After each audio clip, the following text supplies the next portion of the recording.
fait, c'est en cela que tu auras le salut. Mais si tu croises un chrétien qui pense que Jésus est Dieu et un autre qui pense que Jésus n'est pas Dieu, sache que l'un d'entre eux ira en enfer. En tout cas, celui qui a raison n'ira pas en enfer. Celui qui a tort ira en enfer. Mais par contre, tu ne trouveras sur la terre aucun musulman, aucun juif qui dit que il y a une autre, enfin, juif détenteur de la Torah qui dit qu'il y a un autre Dieu que celui qui s'est révélé à Moïse, celui qui s'est révélé à Abraham, celui qui s'est révélé à Jacob, etc. Tu ne trouveras aucun musulman qui dira qu'il y a un autre Dieu ou bien il y a une divergence sur ce Dieu-là qui s'est révélé au prophète Mohammed alayhi salatu wassalam. Aucune divergence. Il n'y a pas un musulman qui dit le contraire. Il n'y a pas. Voilà. D'accord, d'accord. Vraiment, merci beaucoup. De rien. Alors, Patriote, salam alaikum, comment tu vas? Salam wa rahmatullahi wa barakatuh. Je vais très bien, Oustaz, et toi? Ouais, ça va bien, ça va bien. On m'entend bien ou pas? Parce que je suis pas sur les écouteurs là. On m'entend bien? Ouais, on t'entend, mais bon, ça va. Ok. En tout cas, quelles sont les nouvelles? On est là. Je me sens mieux.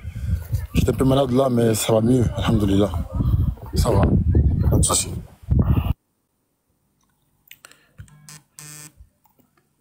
Quelqu'un a des questions à poser?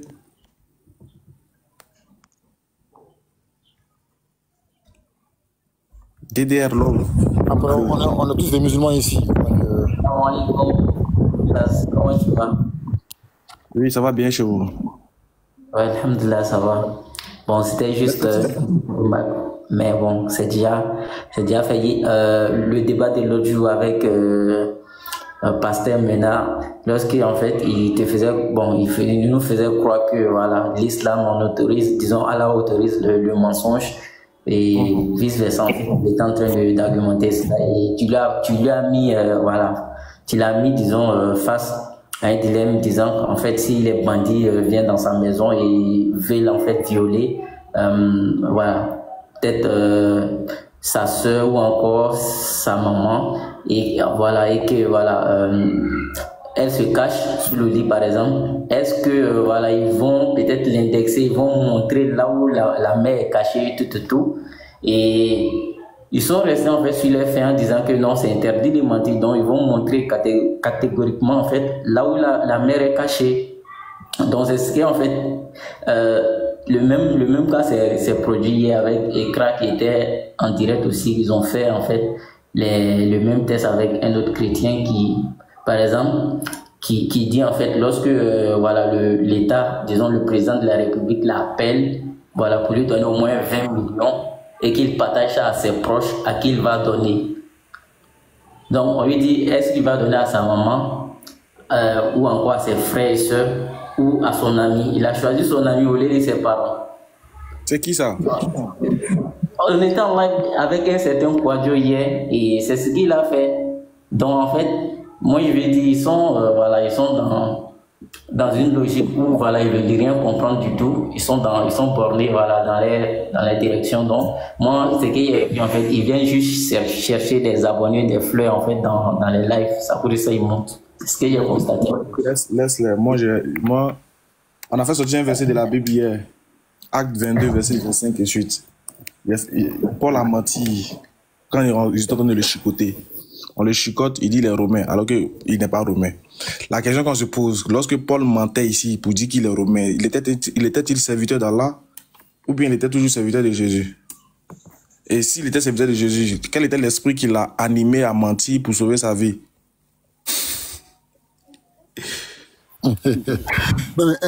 Juste répondre au frère Dawa. Frère Dawa, en fait, moi, c'est pas leur phrase qui me choque. C'est que c'est l'hypocrisie.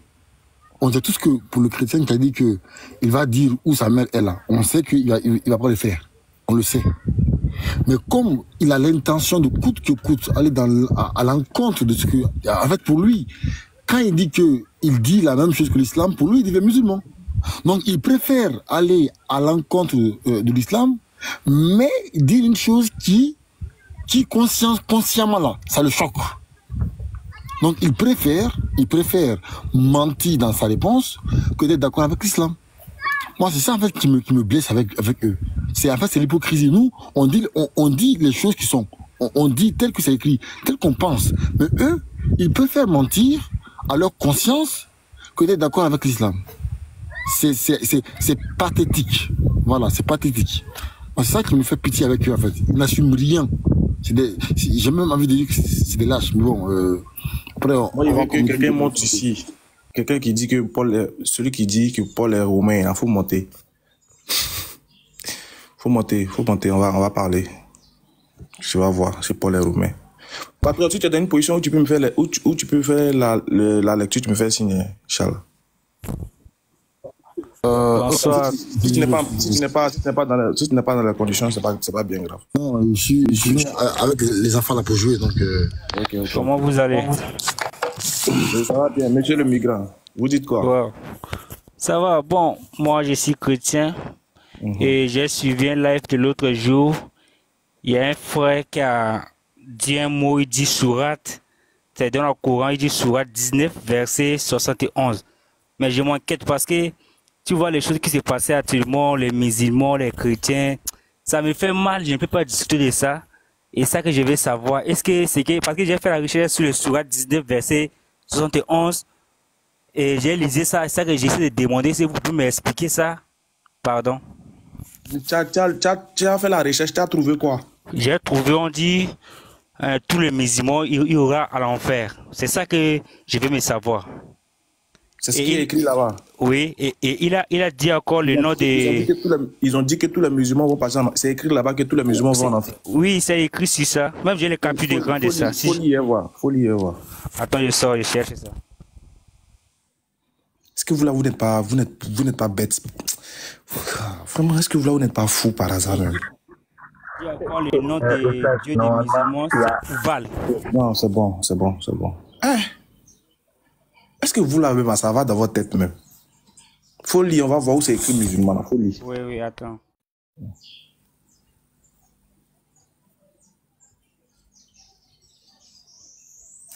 En fait, moi-même, je disais qu'il va polémiquer. Il va venir polémiquer. C'est des malades mentaux. Excuse-moi, je prends la parole. Je voulais te remercier. Bon, enfin, moi, je suis chrétien. Je suis chrétien aussi. Je voulais te remercier aussi de temps en temps. Je sens qu'il y a une sagesse qui commence à monter un peu dans ton attitude. Et je vois ta haine, ta rage, ton courage de défendre l'islam. Franchement, j'avoue que devant un adversaire comme toi, je suis vraiment sous le charme. Même si on ne partage pas la même vérité. C'est vrai que tu vois, hier, tu as été très sage. Quand tu as fait monter un gars, tu dis... Et on va lui poser la question, s'il voit sa maman cachée, qu'est-ce qu'il va dire? Il va dire la vérité sous prétexte que... C'est vrai, je trouve qu'il a été très lâche. Parce que la Bible nous recommande d'être sage. Se taire aussi, c'est une sagesse.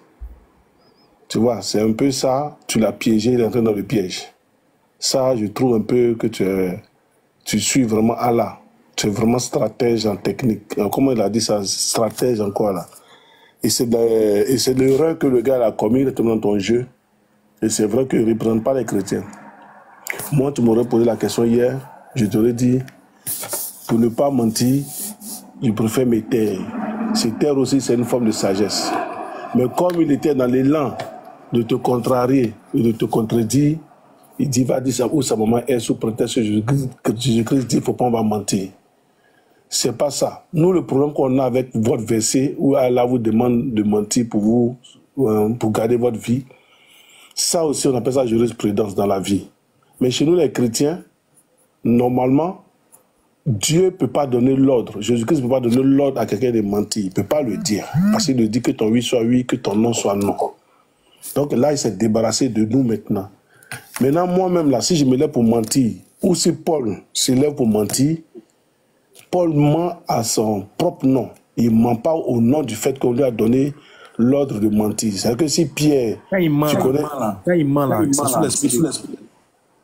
Non, l'esprit de Dieu ne fonctionne pas comme tu peux parler. Quel est l'esprit qui pousse un homme à mentir? Ben, Tu sais la différence entre notre compréhension de l'esprit que tu parles dans la vie d'un chrétien? Il est très stratège. En fait, je veux dépasser Allah. Hein. Non, c'est pas ça. Je ne suis pas stratège. Je vais répondre directement à ta question. Mais selon la Bible, l'esprit de Dieu, quand tu veux l'utiliser, comme tu es en train de poser la question, tu dis, c'est quel esprit qui le pousse à mentir? Nous, la liberté que le chrétien a, on a le bien et le mal. On vit avec ça tous les jours. C'est-à-dire que nous, notre vie, là, l'arrogance qu'un chrétien peut avoir, c'est qu'il peut faire ce qu'il veut. Mais s'il meurt, il va au ciel. Voilà un peu ce que tu dois comprendre à la base. Tu as dit quoi? Explique-nous. Quand tu dis un chrétien peut faire ce qu'il veut, s'il meurt, il va en enfer, ça veut dire quoi? Et il va au paradis, ça veut dire quoi? Jurisprudence encore, je n'ai pas fini. Ça veut dire que le chrétien... Il vole, il viole, il tue, s'il meurt, il va en enfer. J'arrive. Ce que tu dois comprendre dans la vie du chrétien, qu'on est chrétien là, nous les chrétiens, la différence entre nous et puis vous, c'est que nous, ce n'est pas nos comportements qui nous sauvent. C'est pour ça que Jésus-Christ aussi l'a mis quelque part là-bas, un blocage devant le chrétien qui peut faire tout. Il dit le péché ne restera pas impuni. Donc tu comprends que celui qui est sage, déjà c'est bien. Celui qui est chrétien, déjà il a compris. Le péché, donc tu emploies les termes et puis tu ne nous expliques pas. Le péché ne sera pas impuni, ça veut dire quoi? La Bible a dit, non, Jésus-Christ a dit, le péché ne restera pas impuni. Oui, ça veut dire quoi? Ça veut dire que c'est vrai que tu as la liberté de vivre ta vie, mais si tu commets un péché, tu le payes. Si tu voles, qu'on t'attrape, tu vas en prison. Et si tu tues, on va en prison. Mais tu vas le payer d'une manière ou d'une autre. Tu payes ça où? Si tu es mort, si tu as volé toute ta vie, on t'a jamais attrapé, et puis tu meurs, tu payes ça où? Ok. Je vais t'expliquer un peu ce qu'on appelle chrétien. Le chrétien, par rapport à sa vie sur terre, nous, Jésus-Christ n'est pas venu pour que nous, on puisse bien vivre ou mal vivre. C'est vrai. C'est pas la question que tu as posée. C'est pas la question. Non, ça va répondre à ta question. Jésus-Christ est venu pour notre âme. Voilà pourquoi nous, on est chrétiens. Partager la vie. Frère Alex, c'est pas ta question. Il demande. Le péché ne sera pas impuni. Donc, quiconque commet un péché là sera puni par le péché qu'il a commis. Il y a des péchés qu'on commet aux hommes, des péchés qu'on commet aussi à Dieu. Les péchés que tu commets là, toi, d'accord, tu vas les payer où? C'est la question que tu poses. Je vais t'expliquer cette partie dont tu parles de péché commettre où. Il y a... Jésus-Christ a dit que tout péché vous sera pardonné. Mais il y a un seul péché encore. Non, j'arrive. Tout péché ne sera pas. Je n'ai pas changé. Je n'ai pas changé. Je vais t'expliquer.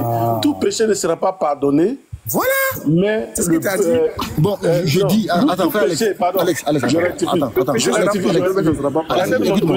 Attends, Alex. Attends, toi tu es embrouillé. Non, je suis un être humain, je peux t'embrouiller. Oui, attends, Alex. Pourquoi tu as laissé t'expliquer? Je vais t'embrouiller. Non, c'est pas grave. Monsieur Alex, on ne parle pas des péchés qui sont pardonnés. On parle des péchés qui n'ont pas été pardonnés. Voilà. Eux là, c'est où leurs conséquences là ils vont avoir. Voilà, c'est ça, patriote. C'est-à-dire que quelqu'un, par exemple, qui vole, si on l'attrape, il va payer son péché. Mais et si on l'a pas attrapé et puis il meurt, son péché là, il paye ça comment? D'accord. Pourquoi tu ne fais pas de la jurisprudence? Et si, tu vois que tu mets si, ça veut dire quelque part, il y a un doute.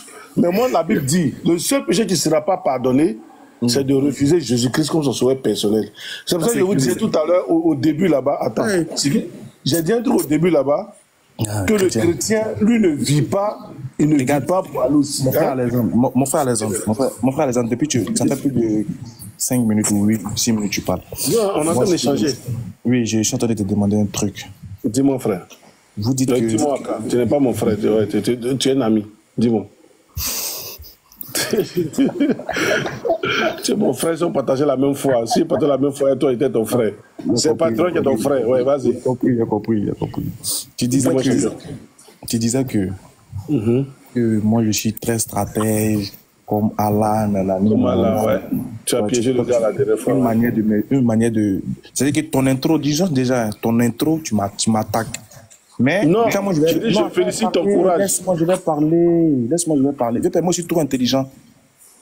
Ouais, vous êtes intelligent. Laisse-moi, je reconnais. Ouais, vas-y. Voilà. Tu m'as attaqué indirectement. J'ai dit quoi? Et de manière subtile, tu vois. Et quand moi, je vais répliquer, tu seras en train de gémir, en train de dire, ouais, vous voyez comment il me parle, vous voyez comment il fait, vous voyez ceci. Vous savez, moi, je suis très respectueux avec ceux qui sont respectueux. Je suis très humble avec ceux qui sont humbles. Je suis très violent avec ceux qui sont violents. Je suis très malicieux avec ceux qui sont malicieux.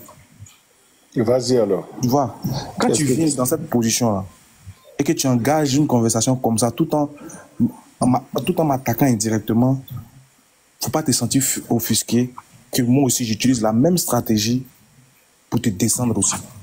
Non, mais c'est police que j'ai fait. Si tu voulais t'attaquer, c'est police que j'ai fait. J'ai pas encore parlé, j'ai pas encore fini en fait. Vous dites que, vous jugez que Dieu dit aux combattants, aux gens qui vont combattre, ou bien aux musulmans qui sont attaqués, parce que les gens étaient tués parce qu'ils étaient musulmans. Ça là, vous ne dites pas. Pourquoi, quand Allah donne cet ordre-là, cette recommandation, mais cette dérogation-là, ça c'est pas un ordre, c'est une dérogation déjà. Cette dérogation-là, pourquoi vous ne méditez pas pour ça? Bon, vous n'êtes pas assez intelligent, ça je sais. Mais au moins, essayez d'utiliser le cerveau pour comprendre que si Allah a dit ça, c'est parce qu'ils étaient tués, ils étaient persécutés. Là, tu m'as dit c'est subtil, vas-y. Ouais, c'est ça. Les musulmans étaient tués dans ce genre de cas-là. Ils étaient tués à cause de leur foi. Aujourd'hui, vous voyez un verset qui est la preuve que les musulmans sont tués à cause de leur foi. Mais vous faites fi de ne pas le voir. Et Dieu dit maintenant, dans ce cas de figure-là, reniez votre foi de votre bouche. Dites-leur que vous n'êtes pas musulman, mais gardez votre foi dans votre cœur. Ça prouve que les musulmans ici étaient persécutés. Maintenant, Dieu donne cette possibilité-là. Parce que c'est un Dieu rationnel, c'est un Dieu juste, c'est un Dieu qui transcende le temps et l'espace, qui connaît les réalités des humains. Il sait qu'un croyant aura dans sa vie des moments où dire la vérité va nuire à sa vie, ou dire la vérité va nuire à la vie d'autrui. Alors que Dieu dit que la vie est sacrée. Donc, dans des circonstances où le musulman est contraint, je vous jure, vous êtes tous allés à l'école, mais vous êtes très bêtes. Pourquoi? Parce que le mot, vous pensez que vous comprenez le français, mais apparemment, vous jouez les intellectuels, apparemment, vous êtes très nuls dans la tête. Quand on vous dit que par contrainte, je ne sais pas si le mot contrainte là, le mot contrainte, vous connaissez la définition. Je ne sais pas si vous rentrez dans la quintessence du mot. Que signifie la contrainte?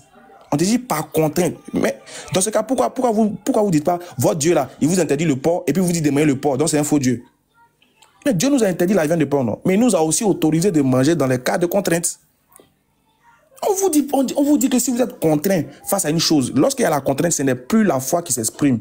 Pardon, plutôt, ce n'est plus on va dire, la lucidité qui s'exprime, puisque ce n'est plus le choix ne vient pas de notre cœur.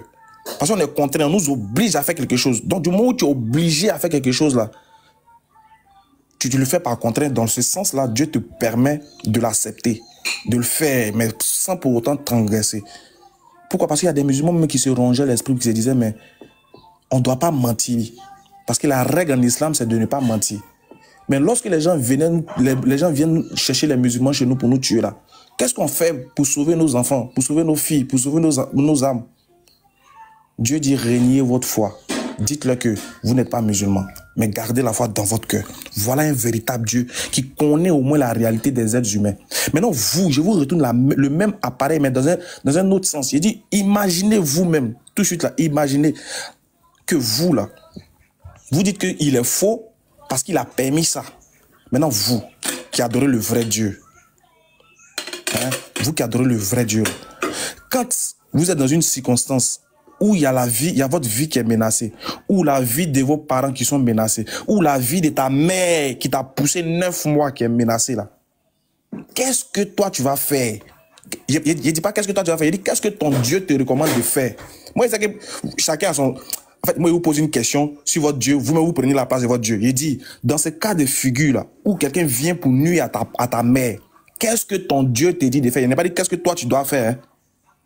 Moi, il n'a pas parlé de ta propre personne. J'ai dit ton Dieu là, qui t'a tout réglé, qui t'a tout révélé, qui t'a tout ordonné, qui t'a tout enseigné. Dans ce cas de figure où il y a la vie de ta mère qui t'a poussé 9 mois, qui t'a gardé 9 mois dans son ventre et qui t'a poussé avec douleur là, arrive. Dans ce genre de circonstances où ta mère est menacée, la vie de ta mère est menacée, qu'est-ce que ton Dieu t'ordonne ou te recommande de faire? Toi, tu me dis, s'il mettait... Ah non, j'ai fini. Toi, tu me dis, je peux me taire, et puis, ou bien je peux parler. Moi, je ne te demande pas de te taire. Je dis, qu'est-ce que ton Dieu a dit? Donc, je te mets en grand, tu vas répondre à cette question-là devant tout le monde. Je réitère ma question.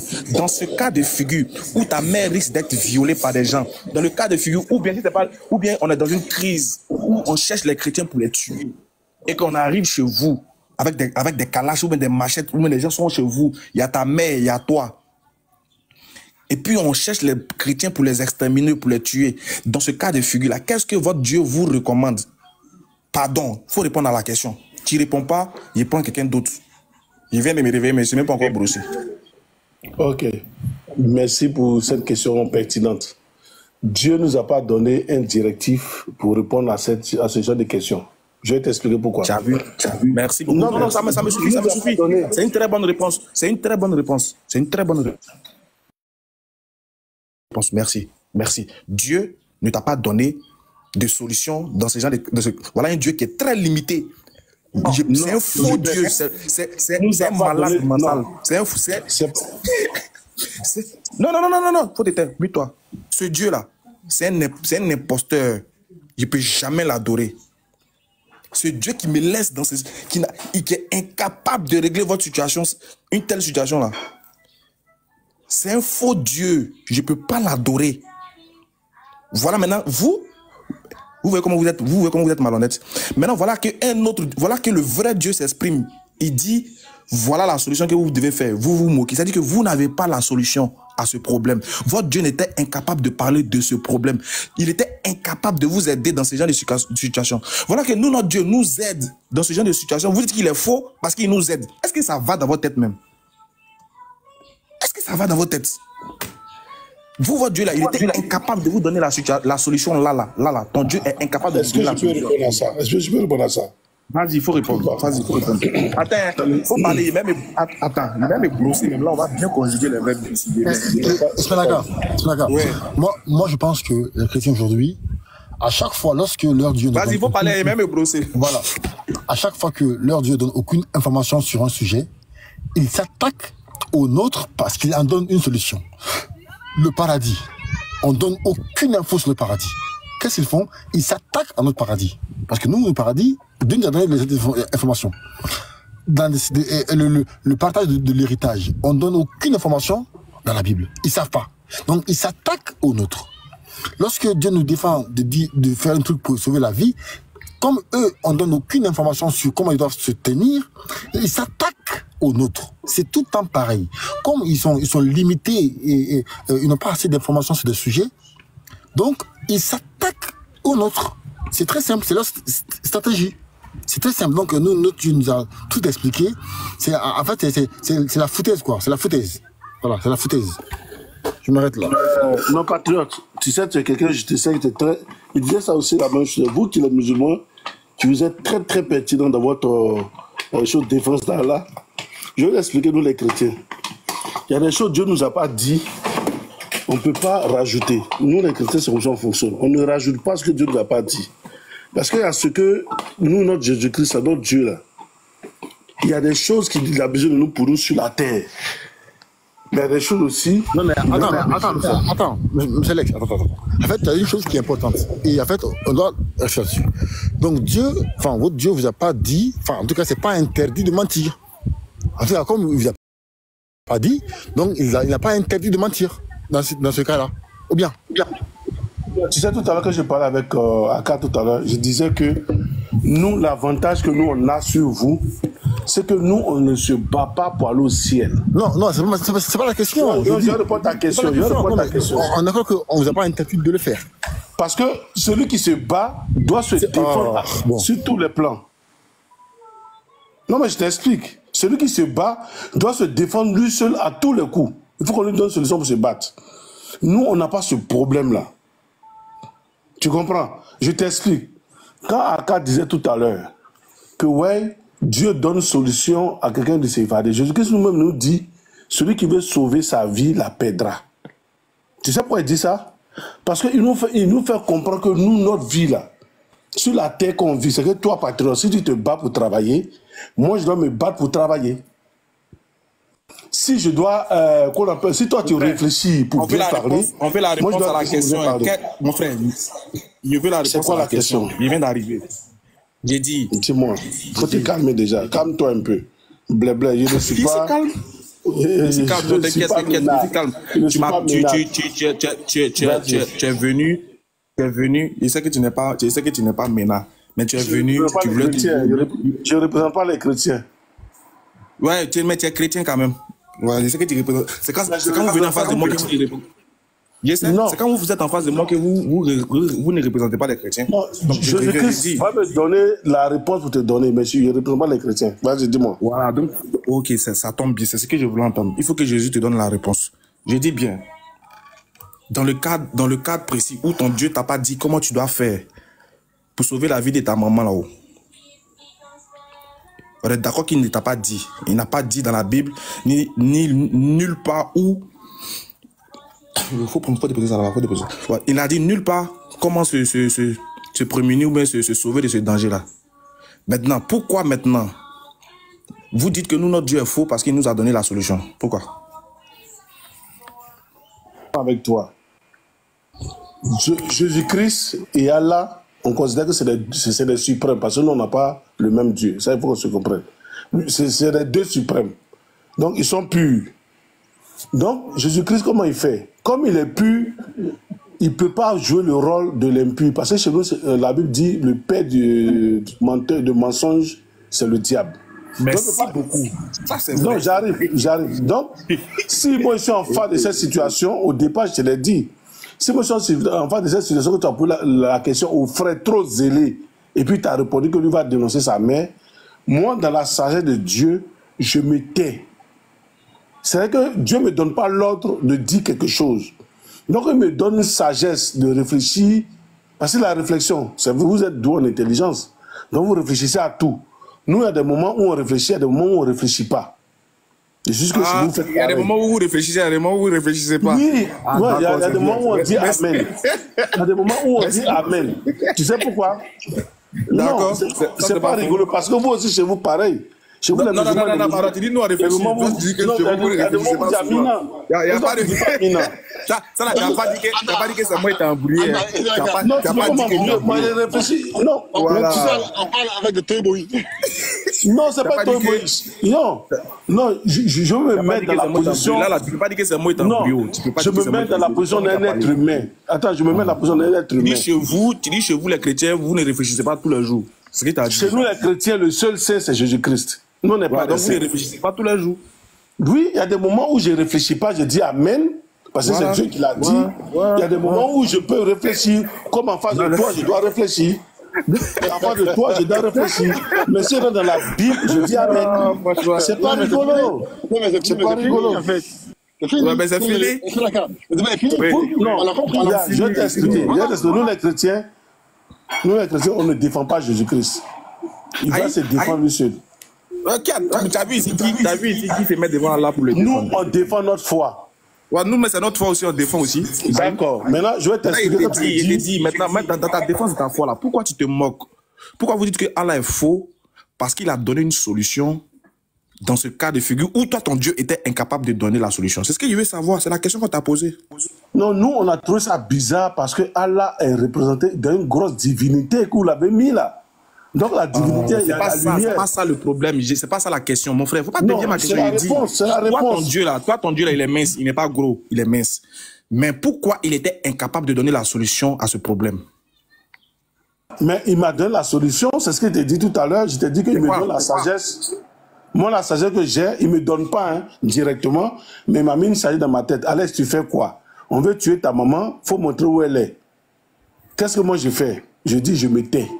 C'est une solution. Non, il t'a demandé, moi, il t'a pas demandé ce que toi tu fais. Tu as quel problème? Mais dire que Dieu n'a pas de solution, est-ce que ça aussi c'est un problème? D'accord, maintenant, du moment où Dieu ne te donne pas de solution, donc Dieu est limité. Oui. Est-ce que Dieu t'a dit je t'ai? Non seulement Dieu t'a pas dit de te taire, il t'a pas dit de te taire, il t'a pas dit, parce que si t'as dit de te taire, c'est une solution. Si tu dis de te taire, c'est comme si c'est une solution qu'il propose. Mais je dis, dans ce cas de figure, toi là, toi, où on cherche les chrétiens pour les tuer, toi là, ton Dieu est incapable de trouver la solution à ça. hein, ton Dieu est incapable de trouver la solution pour sauver la vie de ta mère. Maintenant, ma question qu'il te pose là, nous, notre Dieu là, il a donné la solution pour protéger la vie de notre mère. Pourquoi vous dites que c'est un faux Dieu? Il y a deux volets de ta question. Enfin, il y a deux réponses de ta question. Tu m'as dit que Dieu vous a donné vous la solution. Mais nous, en même temps, qu'est-ce qu'on fait dans la situation? Moi, dans ma situation, je te réponds très clairement. Il n'y a pas un verset pour me dire que Dieu ne peut pas me donner l'ordre de mentir. Mais comme moi, je suis un être humain, je suis un être humain. Je ne peux pas mentir. Je me dis. D'accord, on a compris. Toi, là, tu as livré ta maman. Ça, nous, on sait. Non, je n'ai pas dit ça. J'ai dit je me tais. Oui, mais t'étais, c'est livrer ta maman. Non, je me tais, mais il ne peut pas savoir où elle est. C'est moi qui connais. Si lui connaissait, elle est partie la tuer. C'est parce qu'il ne connaît pas, il devait me demander. Donc, je me tais. Donc, attends, attends, moi, je ne te comprends pas. Quand tu dis... tu me comprends très bien. Je me tais, je ne dis pas où elle est. Oui, mais tu n'as rien. C'est une réponse. En fait, quand tu dis que tu te tais là, tu as aussi fait un choix. Ce qui veut dire que tu as donné une solution. Attends, je viens parler. C'est une réponse ou pas? Faut pas courir. Ça aussi, c'est une réponse. Le silence, ça, c'est une réponse. C'est toi qui tires le frein à main. Pas te piéger. Tu tires le frein à main de ma voiture. Je m'en vais. Dis-moi. Faut pas faire tirer le frein à main. Je vais te dire quoi? Je vais te dire, dans ce cas de figure-là, même ton silence est déjà une réponse. Parce que les gars, on attend une réponse. Une réponse, c'est pas une solution. Une réponse. Non, attends, j'ai compris. Ok, vas-y. Alexandre. Écoute, mais Alex Ngora. Alex. Attends, je vais prendre un verre de vin. Vas-y, continue. Mets-toi à l'aise, mon frère. Vous, chez vous, les chrétiens, vous pouvez faire tout. Après, vous dites qu'un chrétien peut faire tout. Il peut voler. Il va Non, on est sage. On sait que si on vole, on va le mettre en prison. Non, mais si on ne te met pas en prison, qui va payer ce vol-là? Ah, mais il faut demander à Jésus-Christ. Et si, tu as dit ainsi, donc il y a jurisprudence. On est d'accord. Vas-y, continue. En fait, vous êtes dans une foi ou dans une religion où je me rends compte que il n'y a pas de solution. En fait, vous êtes limité. En fait, votre foi là, vous êtes limité. Il y a pas. C'est que votre vie sur terre comme dans l'au-delà, c'est limité. Il y a pas de réponse. Comment on fait pour... Tu dis, je te laisse parler, mais tu ne me laisses pas parler. Ah, vieux père. Vas-y. Ouais. C'est qu'il n'y a pas de solution. Jésus n'a pas trouvé la solution pour celui qui a volé, qui a tué impunément et qui est mort, qui n'a pas pu payer sur la terre. Il n'y a pas de solution. Ça fait un. Il n'y a pas de solution aussi au cas où les chrétiens sont attaqués, ou on veut les exterminer d'une contrée. Et qu'on vienne trouver les gens dans leur domicile pour les chercher, pour les tuer. Il n'y a pas de solution. Ils doivent toujours dire aux gens qui sont chrétiens, ou même ils doivent garder le silence. D'après toi, quand tu demandes, tu es chrétien, dis-moi, tu es chrétien ou tu butes. Tu gardes le silence, il va te buter. Ça, c'est clair. Ça, c'est clair. Il n'y a pas de solution. Donc, vous êtes... Si tu regardes dans Marc, il y a une solution là-bas. Il n'y a pas Marc. Tu as dit que Dieu n'a pas parlé. Tais-toi. C'est pas parce qu'il a commencé que tu as commencé à te ressaisir. Tu as dit qu'il n'a rien dit. Il s'est tué. C'est un bobo. Un Dieu bobo. Si je suis chrétien. Tu as dit si je suis chrétien. Tu n'as pas dit que ma main est cachée. Ton Dieu, c'est un si je suis chrétien.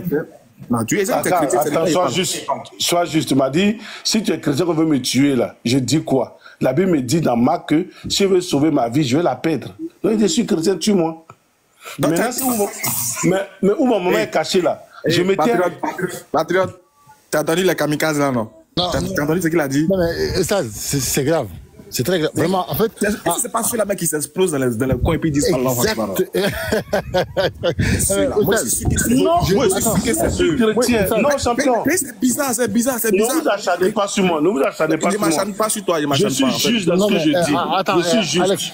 Ne vous acharnez pas. C'est vrai qu'il y a des chrétiens qui vous accusent. Alex, attends, je vais. Patron, une minute. Quand tu dis que tu vas lui dire que tu es chrétien et puis il n'ira te tuer là. Est-ce que ça, c'est pas du suicide? Je vais te dire, chez nous les chrétiens là, la vie sur la terre là, ça nous intéresse. C'est pas quoi ça nous intéresse. Je veux savoir, est-ce que c'est du suicide ou pas? C'est du suicide ou pas? Non, c'est pas du suicide parce que La Bible m'a dit que mon oui soit oui et que mon non soit non. Donc, je ne vais pas renier ma foi. Je ne vais pas renier ma foi devant quelqu'un qui me demande est-ce que tu es chrétien? Si tu dis que tu es chrétien, c'est à cause de ça que tu veux me tuer. Il te dit oui, je suis chrétien parce que la Bible me dit si je veux sauver ma vie, je vais la perdre. Et comme c'est comme ça que tu as compris ce verset-là. Mais ce verset-là, je ne vais pas le comprendre autrement, champion. Il le comprend comme encore. Donc, ok, j'ai compris, monsieur le kamikaze. Ça dit que si toi, on fait tuer pour que Allah soit respecté. Attends. Moi, je ne veux pas sauver ma vie. Genre, c'est le truc des Vikings de Game of Thrones, là. Genre, c'est-à-dire. Non, Dieu explique tout, hein. Non, Dieu explique tout sur la terre. Attends, il n'y a pas encore fini de parler, laisse-moi. Les trucs de Ragnar le Brock, où genre, tu te joues les braves, ouais, je suis un chrétien, et puis on te tue, tu dis, ouais. Mon frère, c'est du suicide. Et ça, ça prouve que votre Dieu, il est limité. Non, ce n'est pas du suicide. Il a parlé, quand tu faut t'immuter, il a parlé aussi. Ah, laisse-moi parler. Tiens. Donc, merci d'avouer que votre Dieu, là, c'est un incapable, c'est un incompétent. Il n'a pas la solution à toute épreuve, dans toutes circonstances. Merci. Tu dis encore grave que toi, tu vas dire pour perdre ta vie. Regarde comment il interprète le verset. Mais les chrétiens sont graves, hein. Celui qui veut celui qui veut sauver sa vie la perdra. C'est comme ça, toi, tu as compris ça. C'est-à-dire que toi, là, même tes enfants qui sont là, hein, on demande, est-ce qu'ils sont des chrétiens? Tu as dit oui, mes enfants sont des chrétiens. Il faut que vous les butez parce que si ils veulent sauver leur vie, ils vont perdre. Mais est-ce que vous, ça va dans votre tête? Est-ce que vous... Maintenant, bon, ça c'est chez vous, ça n'engage que vous, on s'en fout. Regardez ça comme vous voulez. Mais nous, chez nous, là, chez nous, notre Dieu qui aime la vie, qui dit que la vie est sacrée, il dit, si tu dis que tu n'es pas musulman, ça va rien changer à ta foi. Il dit, si tu dis de ta bouche, si on veut te tuer, ou on veut tuer ta maman, on te demande, est-ce qu'elle est musulmane? Tu dis, non, ma maman n'est pas musulmane. Ça va... Dieu dit, c'est lui qui connaît ce qui est dans nos cœurs.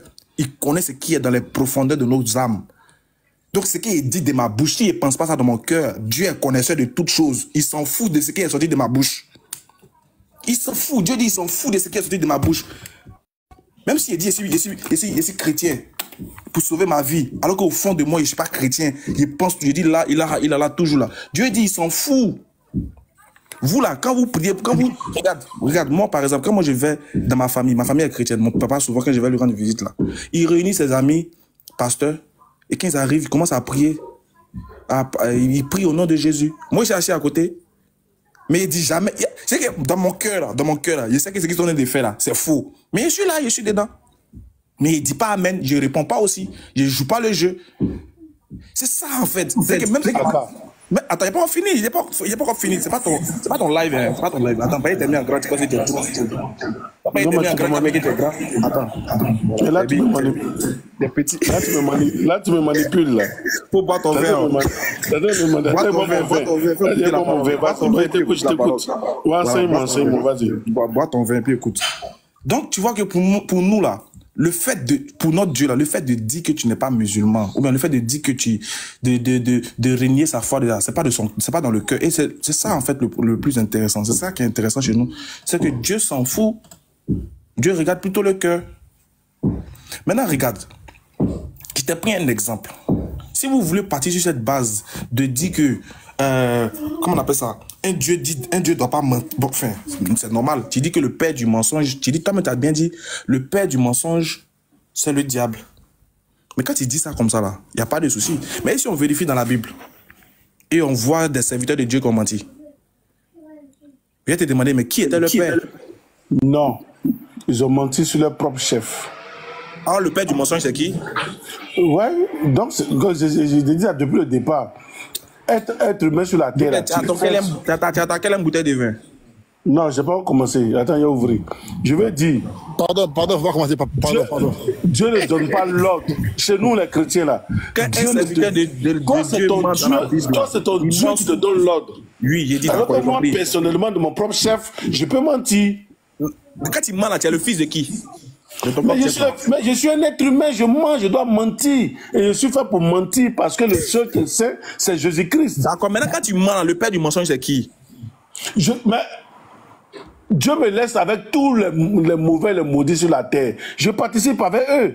Parce que quand la pluie tombe là, attends, quand la pluie tombe là, ça tombe dans le champ. Attends, écoute bien. Nous les chrétiens, on a compris la chose. Quand la pluie tombe là, ça tombe dans le champ du mauvais, du maudit, et ça tombe dans le champ de l'enfant de Dieu. Donc on est entre nous. Le père du mensonge là, c'est qui, doit? C'est le diable. Donc, tu es le fils de qui? Non, je ne suis pas le fils du diable, parce que Jésus-Christ m'a dit, moi, mes péchés me seront pardonnés. À chaque fois, je lui demande pardon. Ouais, donc, quand tu mens là, puisque le diable, c'est le fils, enfin, le diable, c'est le père du mensonge. Donc, quand tu mens, est-ce que tu es le fils du diable? C'est pas le fait qu'il ait menti qu'il devient l'enfant de quelqu'un. C'est que ton enfant fait une bêtise. Est-ce qu'il devient l'enfant du voisin? Très bien. Donc, ce qui veut dire que quand nous on réunit notre foi là, est-ce que nous on devient fils du diable? Mais tu réunis ta foi, c'est le socle de ta vie. Non, mais vraiment. Tu réunis. Attends, Alex, Attends, voilà. Fini de poser ta question. J'ai posé une. Attends, enfin, 30 secondes. Alex, pardon, excuse-moi. Quand on dit régner sa foi par contrainte, pardon, il était mal grand. Faut nous dire, ça veut dire quoi? Par contrainte, ça veut dire quoi? C'est ça qui nous trouble, nous les chrétiens. Parce que c'est la seule chose qui te reste. Non, il dit, quand on dit tu peux régner ta foi de ta bouche, mais garder ça dans ton cœur par contrainte, ça veut dire quoi? C'est ça que c'est ce qui nous trouble. La Bible dit c'est ce qui sort de ta bouche qui te on n'est pas dans la Bible, on est dans le Coran, on n'est plus dans la Bible, on est dans le Coran. Mais, moi, je te parle en tant qu'un chrétien. Non, mais c'est en tant que attends, c'est dans le Coran, c'est un verset coranique. C'est un verset coranique. Nous, on est troublés, c'est pour ça qu'on dit que votre Dieu n'est pas normal. Nous, on est troublés par rapport à ça. Donc, si je suis musulman, il a dit Amina. Je suis chrétien. Dis-moi, je t'ai posé une question simple. Quand Dieu te dit, hein, par contrainte, il faut régner ta foi. Le mot contrainte, ça veut dire quoi? Là n'est pas sérieux. Bon. Comment il peut te... C'est bon, faut laisser, hein, faut boire. Ostaz, j'ai une bombe là, chez moi là. Enfin, attention, en bombe, parce qu'ils vont aller encore interpréter ça. Parce que là, j'ai dit, c'est pas chez eux. Après là, on va t'appeler, tu vas voir ça. En fait, j'ai dit là, tu sais quoi? Qui a devant lui s'il vous plaît, comment dire, un PC, s'il vous plaît, un PC. Ostaz, est-ce que tu entends un PC ou pas? Un PC. Un PC. Oui, il y a un PC. Merci. Prends, attends, s'il vous plaît, mets-toi en grand. Mets-toi en grand. Pardon. Ça. Ok. Attends, il va. Ah, il a fait quoi? On va mettre. Vous allez voir hein, que c'est pire. C'est pire que même l'islam. Regardez, vas-y. Dawa, monte. Attends, comme ça, au moins, on va faire avec lui. Comme ça, Oustaz va, lui-même, il va voir. Voilà. Toi, tu vas t'asseoir, tu vas, comment dire, tu vas observer. Dawa, pardon, mets-toi en grand. Ouvre ta caméra, pardon, frère. Mets-toi en grand.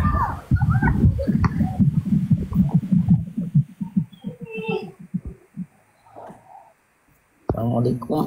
Alaikum salam, frère. Pardon. Plutôt sur ta caméra. Ah non, nous on est beau, hein. Oh, quand tu regardes les autres là, on dirait des King Kong. Vas-y, pardon, faut mettre. Alors. Merci. Frère, pardon, s'il vous plaît, Exode 1, 17.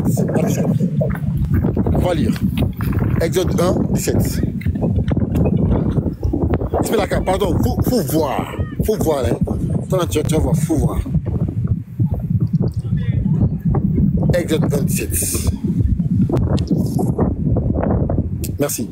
Pardon, on va dans la Bible, le second, dans la Sainte Bible, là, Sainte Bible. Voilà. On va aller, on dit, bon, en fait, pour l'histoire, Pharaon a dit que lorsque une femme mettait au monde une fille, il faut le tuer, tu vois, et garder les hommes. On va aller, on dit, mais les sages-femmes craignèrent. Viens au verset 16. Viens en arrière. En arrière. Vous allez voir.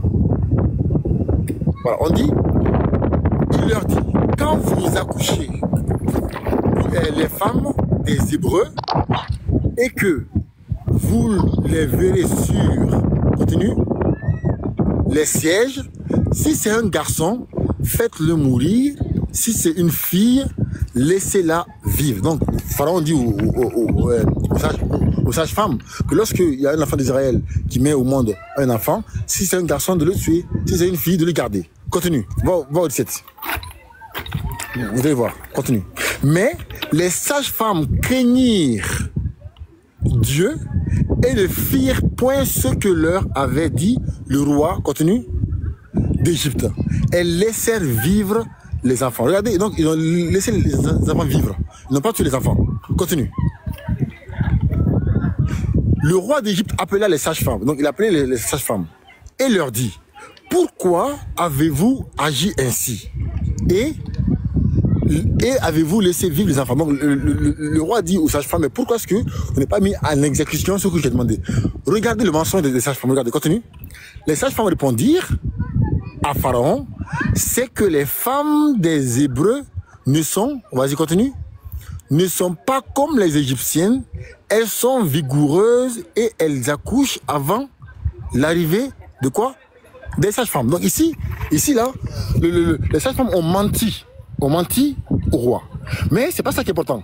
Regardez la réaction de Dieu. Continue frère, continue. Dieu fit du bien aux sages-femmes et le peuple multiplia et devint très nombreux. Donc Dieu a béni l'action des sages-femmes d'avoir menti à qui? À Pharaon, et d'avoir conservé la vie des enfants. On va dire, mais patron, mais tu es fou. Frère, pardon, faut ouvrir un onglet. Pardon, continue. Faut ouvrir un onglet vide. Tape la Bible annotée. Tape. Non, on parle pas. Je ne sais pas pourquoi, mais on m'a envoyé un avertissement. Ah, ils vont signaler. Pardon, tape Bible annotée. Attends, frère, attends. Pardon. Regardez, voilà. Voilà, faut entrer dans la... Voilà, ça là, en haut, voilà. Va dans Exode. Voilà, tape Exode, c'est en bas là, à gauche. À gauche, Exode là, tape. Exode, combien? Exode 1, 17. Descends. Faut taper, voilà, tape là, 19 là, non, le 19 là, non, 19. Tape là-bas, tape. 19? Ouais, 19, oui, tape. Ouais. Clique sur 19 là, clique. Non, clique sur le numéro, le nombre là, le numéro. Tac. Voilà, là on a le commentaire, regardez. Le fait allégué par les sages-femmes pour s'excuser auprès du roi peut avoir été vrai dans bien des cas, donc peut être vrai dans des cas, mais non dans tous. Donc ici ils ont menti. Regardez, on comprend que des sages, que des femmes païennes ou même israélites se soient permis un mensonge pour sauver quoi? Ismailaka, fait quoi? Pour faire quoi? Pour sauver la vie de tant d'enfants. Merci, regardez. Mais on s'est étonné quelquefois que Dieu leur ait fait bien à cause de cela. Donc ici, Dieu a béni les femmes là à cause de quoi? Regardez, on dit, remarquons que ce n'est pas leur mensonge que Dieu a récompensé, mais leur foi et leur humanité. Donc ici, il a accepté. J'ai dit, vous allez lire l'heure ici. Vous allez lire l'heure. En fait, vous allez courir ici. On dit que les enfants, il a été permis aux enfants d'Israël, aux sages-femmes de mentir pour avoir la vie, pour garder la vie des enfants. Mais attends, est-ce que c'est pas ce que l'islam dit? C'est la gars. Est-ce que c'est pas ce que l'islam dit? Exactement, c'est ça. Je dis, regardez, je suis pas chez moi, je suis, voilà, regardez, tu vois, je suis dans un parc. Je rentre chez moi, je vais lire l'heure. Voilà, vous allez lire l'heure. Merci beaucoup, frère Dawa, merci beaucoup, frère. Je dis, vous allez lire l'heure ici. Moi, je dis rien. Je dis un menteur comme ça, là. Excellence, on t'écoute. Excellence, tu as la parole. Voilà, en fait, je voulais intervenir un peu sur le sujet. Voilà, par rapport au sujet que tu as fait. Allez-y, vous pouvez. Déjà, il faut voir que... On t'entend faiblement. J'ai dit, il faut déjà savoir que chez nous, ce n'est pas la même conception que... Pourquoi je le dis? D'abord, parmi les commandements que nous avons reçus du Seigneur. On t'entend pas bien, mon frère. T'es dans un endroit où il y a... Ouais, et là, non, T'as mis des écouteurs? non, j'ai pas mis les écouteurs, c'est bon? Et là, Non. c'est bon. Est-ce que les autres t'entendent bien, c'est ça? Allô, c'est bon? Bon, c'est bon, c'est bon. On va dire sur 10, on va dire au moins 5 sur 10, c'est bon. D'accord. Je voulais dire ceci. Déjà, il faut comprendre que chez nous, là, c'est pas la même vision que telle que tu as un peu décrit dans l'islam. Parce que nous, le commandement que nous avons reçu. Excellence, excellence. Ce que j'ai lu là, qu'est-ce que tu as compris dedans? Ce que j'ai lu là, le texte là, c'est du quoi? Patriote, je viens. Oui. Je vais répondre à ta question. Oui, vas-y. En fait, chez nous, il y a un commandement qui est indéniable. Il y a un commandement qui ne doit pas faire l'objet de dispute. C'est quoi? Le premier commandement. Tu aimeras Dieu de tout ton cœur, toute ton âme et de tout ton esprit. Ça, c'est le premier commandement chez les chrétiens. Et le plus, ici, l'exemple même que vous avez pris, par exemple, ce que Apka est en train de parler ce matin, chez nous, il faut aimer Dieu jusqu'au prix de sa vie. Et les martyrs là, on en a connu dans la Bible. Quand tu prends... Mais mon frère, ça veut rien dire. Nous, si on aime Dieu jusqu'à aller combattre, même quand on nous attaque, d'aller sur le sentier pour aller mourir. Ça, là, on sait ça. Mais ça veut rien dire. Ça veut rien dire. Je dis, réponds à ma question. Réponds à ma question. En fait, tu ne dis rien. Je dis, qu'est-ce que le texte veut dire? Réponds à la question. Qu'est-ce que le texte veut dire? Je vais répondre à ta question. Mais j'avoue que, Excellence, on t'entend faiblement, donc du coup, c'est pas facile on t'entend pas bien, en fait, honnêtement. Je dis, est-ce que tu m'entends maintenant? Est-ce que ça va? Oui, ça va. Ça va, ça va. Voilà. En fait, Attends, tu es en voiture, je sais pas. Non, je suis descendu. Okay, mais là, c'est bon, non? Sinon, moi, je vous reçois très bien. Oui, vas-y, c'est bon maintenant. Voilà. En fait, je disais, les deux visions ne sont pas pareilles. Chez nous, les chrétiens, il y a un commandement là, qui est, je peux dire, qui est au sommet, qui est primordial. Notre Seigneur, notre Dieu nous dit, quel est le premier commandement? Tu aimeras Dieu de tout ton cœur, de toute ton âme et de toutes tes pensées, même de toutes tes forces. Donc, l'amour de Dieu chez nous, les chrétiens, là, doit être jusqu'au prix même de notre vie.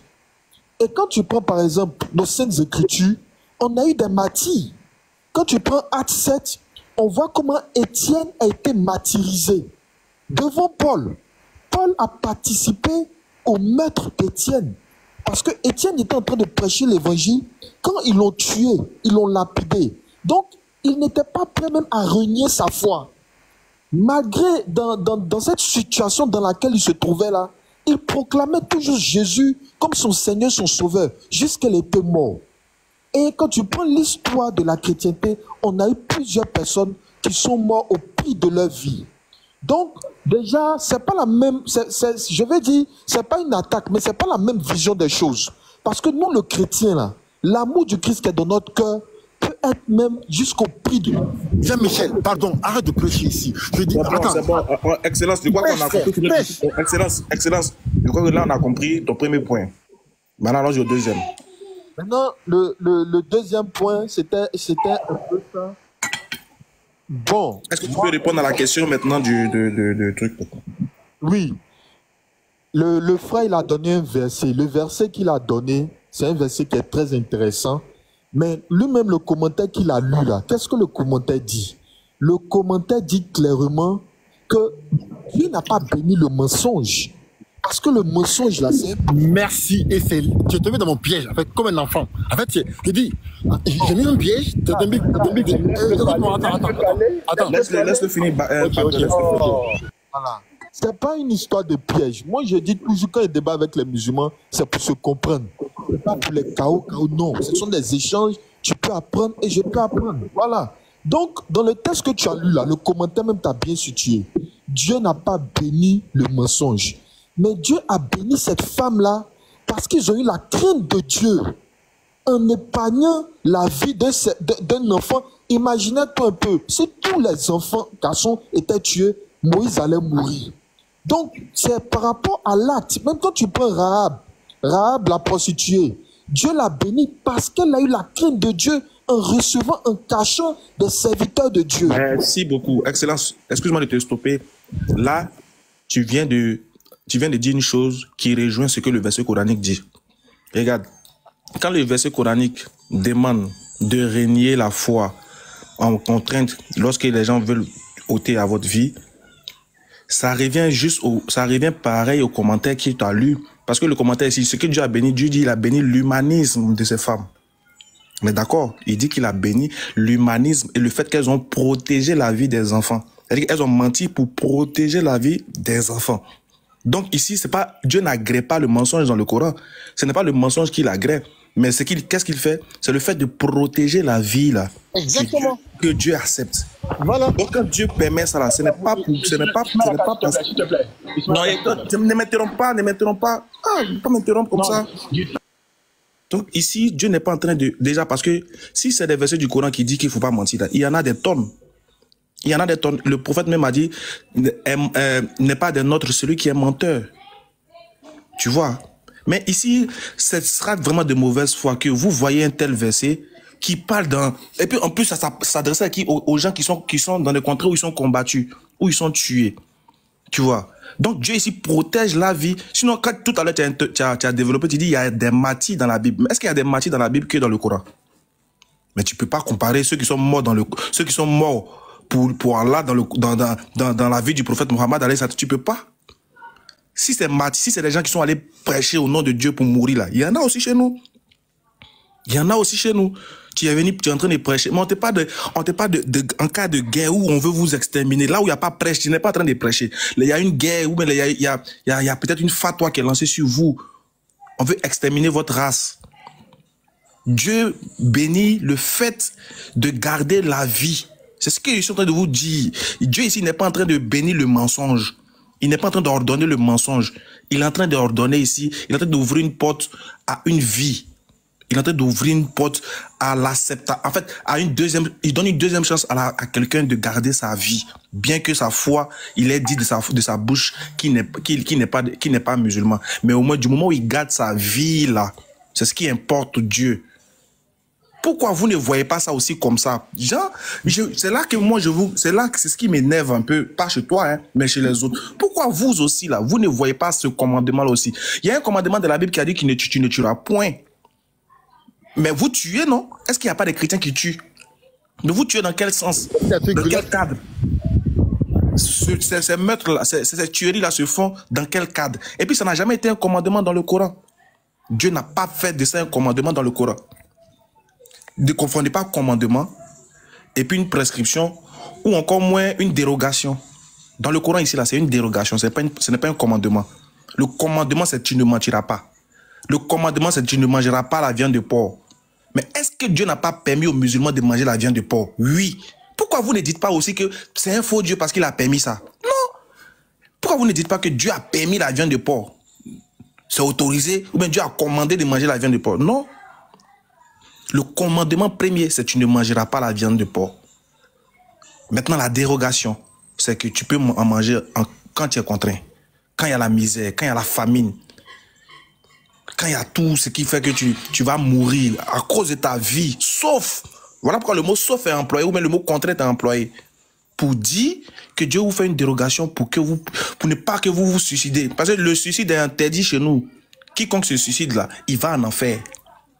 Comme le suicide est interdit là, il faut mettre toutes les précautions, les prédispositions aux gens pour ne pas qu'ils se suicident.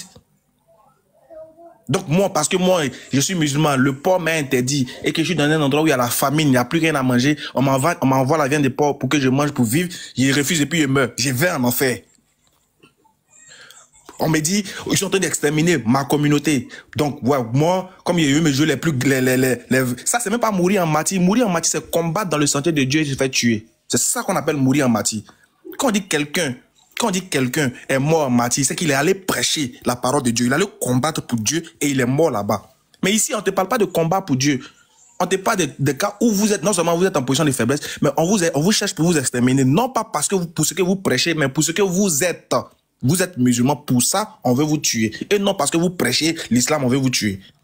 Moi, je suis en train de prêcher l'islam. Imagine que moi, je suis à Figayo, par exemple. Je suis en train de prêcher l'islam. Quelqu'un là-bas, il est fâché, il me tire une balle dans la tête, il meurt. Je suis mort en martyr. Pourquoi? Parce que je suis en train de prêcher l'islam. Mais je suis chez moi à la maison, là. Et puis, quelqu'un vient me tuer. Je suis pas mort en martyr. Je suis pas mort en martyr. C'est ce qu'il veut. Il veut t'amener à comprendre.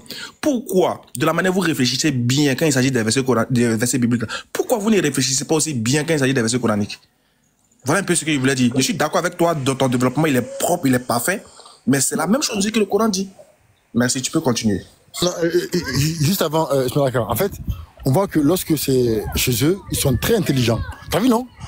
T'as vu comment est-ce que vous voyez comment ils sont intelligents? Ils sont très intelligents même. C'est même eux qui sont même les doués d'intelligence. C'est eux-mêmes là, c'est eux. Mais quand ils sont dans le Coran, ils mettent leur esprit dans leur poche. C'est fini. En fait, ils le vendent aux moutons. Le texte dit quoi? Il dit que Dieu n'a pas béni le mensonge. Mais qui dit que dans le Coran, Dieu bénit le mensonge? Qui ça? Qui dit que Dieu a béni le mensonge? Qui dit ça? Ça, là, c'est écrit où? Dans l'islam, là, on dit que le mensonge est même pire que la fornication avec 70 femmes. Le mensonge, là, il est pire que la fornication en islam. Mais arrêtez ça. En fait, des fois, moi, c'est ceux qui vous suivent là, qui vous disent bravo là. Moi, c'est ça qui me fait pitié. C'est eux, pas vous. C'est eux qui me fait pitié. C'est triste, hein. C'est vraiment triste. C'est vraiment triste de constater. On a l'impression que comme on n'est pas d'accord. On a l'impression que comme on n'est pas d'accord là, donc on ne doit pas être d'accord sur tout. C'est que même si on dit Ismaël Aka est beau, non, on a dit non, c'est faux, c'est faux. Quand même, c'est pas parce qu'on est opposé qu'on doit s'opposer à tout. Quand même, réfléchissez aussi, les frères. On sait que vous voulez montrer qu'on n'est pas dans la vérité, mais au moins, s'il y a des points positifs, acceptez. Acceptez que oui, ici, là, c'est pas ce que le Coran dit. Mais vous n'êtes pas prêts. Vous n'êtes pas vraiment prêts. Honnêtement, vous n'êtes pas prêts. Voilà, vas-y, patriote. Salut, salut à tout le monde, s'il vous plaît. Je voulais essayer de me prononcer sur ce que le frère Sénat a dit. Vas-y. Du fait, Ismaël Aka a fait un parallèle. Moi, ce qui me plaît chez les musulmans de 2024, ces musulmans sont plus intelligents qu'Allah. Ils ne respectent même pas le Coran. Les musulmans sont très intelligents qu'Allah. Raison pour laquelle, là, quand les musulmans, tu les attends parler, puis tu essaies de les comprendre, tu vois que oui. Allah s'est trompé, et oui. Ils essayent de recadrer Allah. Mon frère, le frère est s'il te plaît. Mon frère Loba, il ne faut pas me dire s'il te plaît, écoute d'abord. Il faut allumer le verset qui dit qu'il faut mentir en islam. Il faut allumer ça, il faut mettre en voix. On va si toi-même tu mets tout ce sujet. Quand tu parlais, ce n'est pas parlable. Est-ce que tu peux afficher le verset qui dit qu'il faut mentir? Moi, j'ai un seul téléphone. Attends d'abord, je vais finir. Attends, je vais. Excellence, vas-y, tu peux parler. Excellence, tu as la parole.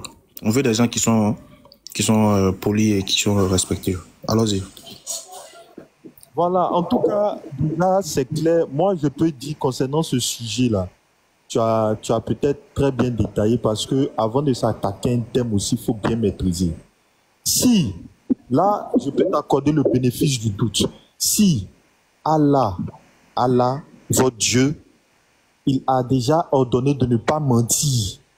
Et en cas de situation grave, ou bien au péril de votre vie, là, il vous donne les moyens de pouvoir échapper. Là, bon, c'est votre livre de foi, hein. C'est votre livre de foi et c'est les recommandations que Dieu vous a données, en fait. Et quand tu compares, effectivement, dans l'Ancien Testament, avec l'exemple de Rahab, et puis, je peux dire le cas de Moïse, c'est que, tu vois, Dieu bénit ces femmes-là parce qu'elles ont rendu du bien, parce qu'elles ont eu la crainte de Dieu. Mais il ne bénit pas, en fait, le mensonge. Mais parce que ces femmes-là, elles ont eu la crainte de Dieu. Parce que c'est grâce à ce tas-là que Moïse a vu. Non, mais attends, excellence. Le fait que les femmes ont sauvé la vie de ces enfants-là, si Pharaon était venu et que les femmes avaient dit à Pharaon, vraiment, on a fait exprès de ne pas les faire tuer. Et Pharaon allait les faire tuer, allait tuer les enfants-là. Est-ce que Dieu allait bénir les femmes-là? Est-ce que Dieu allait bénir les femmes? Oui. Parce que Pharaon est parti tuer les enfants. Est-ce que Dieu allait les bénir? Bon, à vrai dire, patriote, ça, moi, je ne saurais que répondre. Merci beaucoup. En fait, tu as bien compris. Tu as compris. Et lui, au moins, en fait, lui, ce qui est bien, c'est qu'il est peu honnête. En tout cas, il est parfois honnête sur ses prises de position. Donc, ici là, le mensonge des femmes a permis que Dieu bénisse les femmes parce que il a menti à Pharaon et Pharaon n'a pas tué les enfants. C'est tout. En fait, c'est tellement clair. Regarde, Voilà, mon ami. Dieu avait un projet. Et le projet, c'était quoi? C'était d'utiliser Moïse. Donc, imagine un peu, si toutes ces femmes-là avaient tué les garçons, Moïse n'allait pas pouvoir vivre. Oui, mais c'est clair. C'est vrai. Voilà, c'est clair. C'est clair. Effectivement. Merci, Voilà. c'est clair. En fait, tu es d'accord avec nous, mais tu n'as pas envie de le dire parce que je pense que si tu le dis... Non, il le dit. Moi, je pense qu'il le dit, mais bon, il le dit pas clairement, mais il le dit. Voilà, il le dit. Il a compris au moment, parce qu'il a dit quelque chose qui est vrai, c'est qu'avant d'être abordé sur un sujet, il faut maîtriser le sujet. Là, lui, il avait cru que dans le Coran, en fait, la seule fois où Dieu parlait du mensonge, c'était qu'il permettait aux gens de mentir. Voilà, c'est ce qu'il a cru. Bon, c'est pas ça. C'est pas ça. Par contre, ce que je veux dire, c'est que dans le Nouveau Testament, on voit ici, tu vois un peu, le Nouveau Testament nous présente comme le Christ pour nous les chrétiens, il est tout. Jusqu'au péril de notre vie. Même à part la Bible, tu prends l'histoire de l'Église à Rome. Nous aussi. Les chrétiens étaient tués parce qu'ils étaient en minorité pendant les premières guerres là. Et les gars étaient toujours dans leur foi. Les gars étaient dans la foi, même on les persécutait, on les tuait, ils ne régnaient pas. Même les disciples, a quand même à parler. On a vu comment Pierre est mort. Pierre est mort la tête renversée sur une croix. C'est que les gars pouvaient mettre même leur vie en jeu pour ne pas régner la foi, en fait. Non, mais en fait, excellent, je suis d'accord, mais c'est pas dans le même cadre de figure. Je t'ai dit qu'il y a je t'ai dit que si tu veux que je te cite les compagnons du prophète qui sont morts, quand même.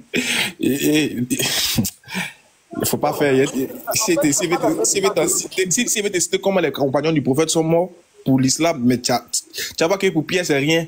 Non, tu vas voir que pour Paul c'est rien. Non, pour eux c'est rien. C'est pour te dire, si on parle des martyrs là, les champions des martyrs c'est nous. Voilà, donc c'est pas s'il y a quelqu'un qui est prêt à mourir pour sa foi, c'est le musulman. Ça vous le savez. Ça c'est pas un problème même. Mais dans le sens où il est prêt à mourir pour sa foi, c'est dans le sens de son djihad, dans le sens de ses efforts dans le sentier d'Allah. Quand il est en train d'œuvrer pour Dieu, Dieu lui permet ça. Dieu lui permet ça. Mais il ne peut pas être assis à la maison, ou bien il ne peut pas être dans une... Par exemple, je vais au Rohingya, par exemple. C'est que les musulmans sont en train de vivre là-bas, par exemple. Ils sont contraints de régner leur foi, parce qu'on les a contraints eux-mêmes de régner leur foi. On les fait manger la viande de porc. On les fait boire le vin, on les fait faire ceci. Tout ce qu'ils sont en train de subir là-bas, ce n'est pas un péché pour eux. C'est ce que Dieu veut te dire.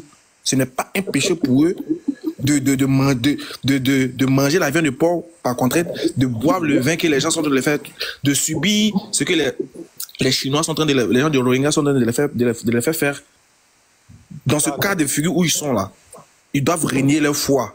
On dit régner ta foi pour que tu vives, tu dois régner ta foi là, parce qu'il n'y a pas combat, il n'y a pas nécessité de ne pas régner ta foi. La nécessité, c'est de vivre ici.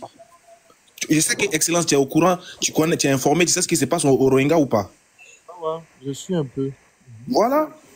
Donc, ces gens, dans ce cas de figure-là, ils sont pas en train de faire, ils sont pas allés en guerre, ils sont pas allés prêcher, ils sont pas allés prêcher leur foi, et puis on a commencé à les tuer. Non, ils étaient en train de vivre tranquillement dans une contrée. On les a assiégés, on les a pris, on les a de force, on les a fait manger les choses interdites de l'islam de force. Dans ce cas de figure-là, Dieu dit que pendant que tu fais cela, tu n'es pas comptabilisé comme étant un pécheur, parce que tu es sous la contrainte. Dieu peut pas. Attends, Dieu me dit de ne pas manger la viande du porc. Quelqu'un me met une calache sur la tête, il me dit mange, je mange. Dieu me dit que c'est un péché qu'il y a commis. Non, ça peut pas être un péché, parce que là, je suis sous la contrainte. Et ce que on se tue à vous expliquer, c'est que le mot qui est employé, c'est la contrainte. Donc, du moment où il y a la contrainte, vous ne pouvez pas venir juger l'action comme étant un que Dieu a donné. Non. Salam alaikum wa rahmatullahi wa barakatuh. Je vais terminer de ça. Oui, je sais, les gars, je m'en vais laisser pas comme ça. Oui, vous pouvez aller prier parce qu'il est déjà l'heure pour nous ici. Bon, Lino aussi, tu peux prendre les rênes du live le temps qu'il aille prier.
c'est par la miséricorde d'Allah que tu vas aller au paradis. Parce que quand on regarde, par exemple,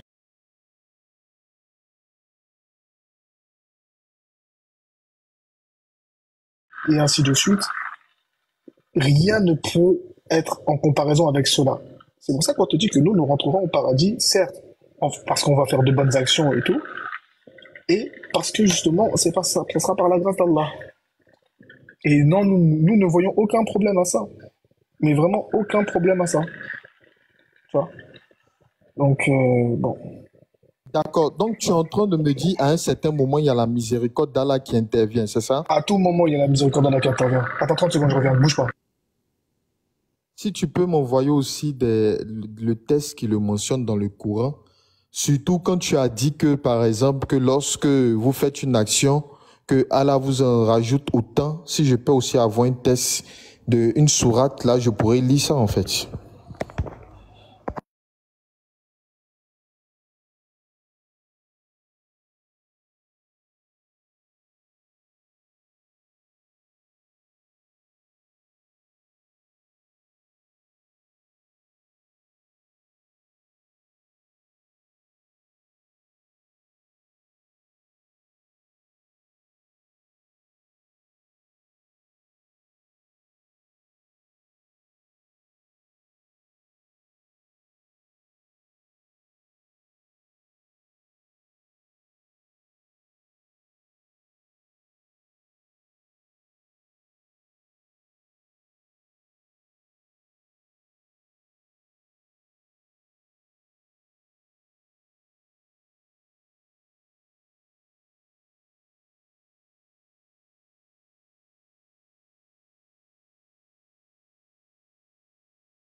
Tiens, c'est intéressant parler.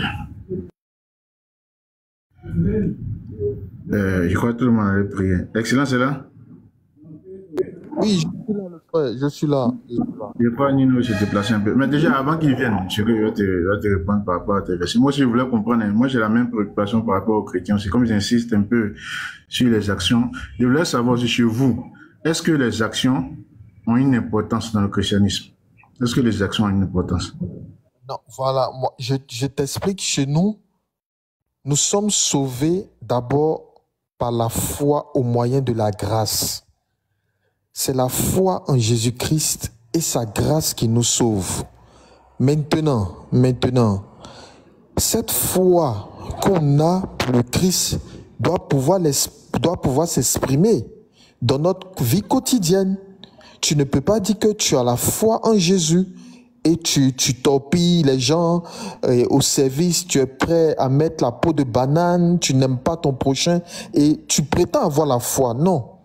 C'est pour cela même le Christ pourrait dire que beaucoup de personnes ont prophétisé, ont parlé en mon nom, mais que je leur ai dit arrière, parce qu'il faudrait que la foi, les actions accompagnent cette foi-là.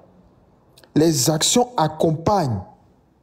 Parce que le Christ même va dire dans la Bible, dit, vous savez qu'il existe un seul Dieu. Eh bien oui, les démons aussi le savent. Donc, entre nous et puis quelqu'un qui n'est pas chrétien, par exemple, en plus de cette foi-là, il faut accompagner cette foi-là des actions. Voilà, mais nous sommes sauvés d'abord au moyen de la foi. Donc, ce qui veut dire quoi? Tu peux faire de bonnes choses sur la terre, mais si tu n'as pas la foi en Jésus-Christ, tu n'es pas sauvé. Ça, c'est clair chez nous. Si tu veux, faut donner l'argent dans les orphelinats. Faut sauver même les... Mais si tu n'as pas la foi en Jésus-Christ, si tu ne reconnais pas Jésus-Christ comme ton Seigneur, ton Sauveur, tu n'es pas sauvé. Voilà un peu dans le christianisme. Je pense que tu n'as pas bien compris. Parce que ce que ça, c'est dans toutes les religions. Il faut d'abord croire au Dieu véritable. Après, ton action maintenant. Maintenant, moi, ce que moi je veux savoir, puisque vous nous reprochez, c'est que nos actes soient pesés. C'est pour ça que moi je te demande, quelle est la valeur de vos actions dans le christianisme? Quelle est cette valeur-là? Est-ce que cette valeur-là peut vous permettre soit d'accéder à l'enfer ou au paradis? Est-ce que cette valeur peut influencer sur votre devenir dans l'au-delà? Non, en fait, ce qu'il faut comprendre, c'est que nous... Alors, désolé, je suis au boulot, Jean-Michel. Désolé, je suis au boulot, donc il y a des moments où je dois m'absenter longtemps comme ça. Désolé, vraiment. Il n'y a pas de souci. Excellent, regarde. Tu vois, en fait, moi, pour l'explication de notre salut, pour moi, c'est comme tu l'as dit, tu vois, c'est clair. Il y a le côté bonne action, et il y a le côté miséricorde. Clair. Le côté miséricorde, il sera toujours au-dessus que le côté bonne action. Les bonnes actions que nous devons faire, si tu regardes bien, comment elles sont disposées, c'est surtout pour la vie en soi, en société. Un bon comportement, c'est non seulement envers nous-mêmes, envers toutes les créatures, que ce soit des humains ou des animaux. D'accord? Donc ça permet également une bonne vie en société. Ok. Maintenant, derrière, il se passe quoi? Derrière, lorsque Dieu va nous juger, il va nous juger sur quoi? Sur comment on a vécu, tu vois, la façon dont on a vécu, comment on s'est comporté avec les gens qui nous entourent et autres. Donc c'est pour ça qu'il y a ce jugement-là de ce côté-là. Maintenant, concernant le péché, nous savons très bien que tous les hommes font des erreurs, commettent des erreurs et pêchent. Nous, quand on se repent, Allah, il nous pardonne. Tant qu'on ne meurt pas sur le péché. Par exemple, le seul péché que Allah te dit qu'il ne pardonne pas, ça va être l'association si tu meurs dessus. Mais si tu ne meurs pas dessus, que tu t'es repenti avant, alors il te pardonne. Il n'y a pas de souci. En fait, la repentance et le pardon d'Allah, déjà, premièrement, il est jusqu'à ta mort, de ta vie jusqu'à ta mort. Puis, il y a des gens qui vont venir au jugement, tu vois, avec des montagnes de péchés et très peu de bonnes actions. Mais par la miséricorde d'Allah, il va effacer tous leurs péchés et leur permettre de rentrer au paradis. Tout comme il y a des gens qui vont venir avec des montagnes de bonnes actions et très peu de péchés, mais qui n'auront pas été sincères dans la foi et hypocrites, ceux-là, leurs bonnes actions vont être balayées et ils vont rentrer en enfer. Tu comprends ou pas? C'est cette partie-là, dans le sens de la foi et du comportement, tu peux le retrouver chez vous également, dans le sens où, quand Jésus dira aux gens, ils leur diront « Seigneur, Seigneur, n'avons-nous pas prophétisé en ton nom, n'avons-nous pas chassé les démons en ton nom, tout ça ?» Ces gens-là, ils croient bien que Jésus est leur Seigneur et Sauveur. Ils croient bien que Jésus est mort et ressuscité pour eux. Et pourtant, ces gens-là, lorsqu'ils verront Jésus, il leur dira « Hors de ma vue, vous qui commettez l'iniquité. » Et pourtant, ils étaient assurés d'avoir le salut éternel. Mais qu'est-ce qui ne va pas? C'est leur comportement, leur foi n'allait pas avec ce qu'ils disaient ou avec ce qu'ils faisaient. D'accord. Donc, Nino, en fait, tu es en train de nous dire vous êtes sauvés d'abord au moyen de la foi, de la grâce, en fait. Mais de la miséricorde, toujours. Ouais, la miséricorde. Et cela toujours.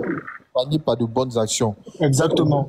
Le repenti chez vous, là, se fait comment? Parce que nous, notre cas, par exemple, nous, on a un avocat, on a un intercesseur qui est le Christ. Que le Christ, je te décris un peu, nous, notre vision dans le christianisme, c'est celui qui est le modèle parfait de la sainteté, de la pureté. Donc, en quelque sorte, c'est celui-là qui prend notre péché et puis on devient pur pour qu'on puisse plaire au Père. Donc, c'est un peu notre avocat. La Bible nous dit que c'est notre intercesseur. Donc, c'est grâce à lui que nous, on peut parvenir à se repentir. Mais vous, le repentir chez vous, ça se passe comment? Le repentir chez vous. Le repentir. Voilà. En fait, le repentir chez nous, c'est beaucoup plus simple que chez vous. Du coup, on n'a pas besoin que quelqu'un, entre guillemets, prenne nos péchés pour être pardonné. Nous, non. D'abord, la première chose, c'est d'avoir l'intention. Lorsque tu commets un péché, tu as l'intention de te repentir. Ça veut dire qu'en ton cœur, tu as de réels regrets et tu as l'intention de ne plus commettre ce péché. La deuxième phase, c'est de demander pardon sincèrement à son Seigneur, d'accomplir une prière, de raka, ou juste faire l'istighfar, c'est-à-dire demander pardon à Allah simplement. Et par la suite, tu ne recommences plus ton péché et tu marches dans la voie droite. Si tu délaisses le mal pour le bien, tout en t'étant repenti, pour nous, c'est suffisant. Mais Nino, de toi à moi, hein, ça c'est un peu. Est-ce que tu penses que la chair, le monde dans lequel on est là, est-ce que on peut vivre sans péché? Est-ce que c'est possible même? Non. On prend les résolutions. Regarde, Moi, il y a certains péchés. Par exemple, il y a certains péchés qui. Vas-y. Comment t'expliquer? J'ai pas envie de dire n'importe quoi. Il y a les petits péchés. On va dire, nous, on catégorise les péchés. Il y a les petits péchés et il y a les péchés majeurs. D'accord? Les péchés majeurs, il y a quoi qui va rentrer dedans? Hein? Je t'entends pas bien, Excellence. De vous, il y a les petits péchés et il y a les péchés majeurs. Ah bon? Il y a deux types de péchés. Il y a les péchés majeurs et les péchés mineurs. D'accord? Les péchés majeurs, c'est tout ce qui va rentrer dans l'association, le meurtre, le mensonge, comment ça s'appelle?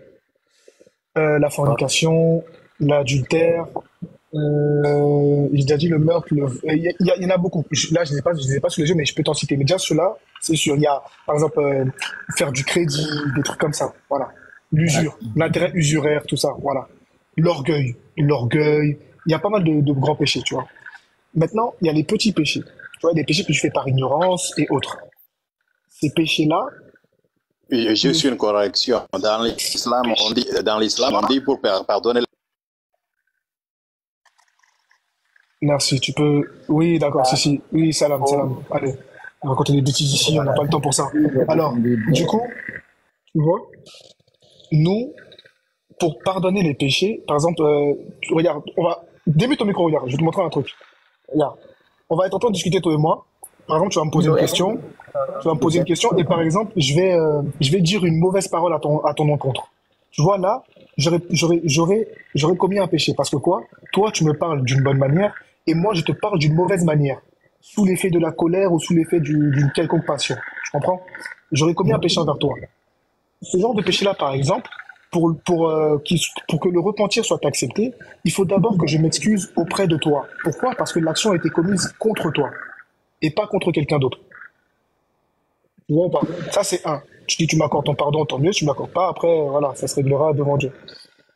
Les péchés qui sont faits soi-même dans l'intimité, ceux-là, tu les répares toi-même. Dans le sens où tu te repens devant Dieu, tu recommences pas. Maintenant, comme tu as dit, c'est vrai que tout au long de la vie, il est dur, surtout dans la société actuelle, d'éviter de commettre certains péchés. Mais les grands péchés, tu peux les éviter. Comme la fornication, tu n'es pas obligé de le faire.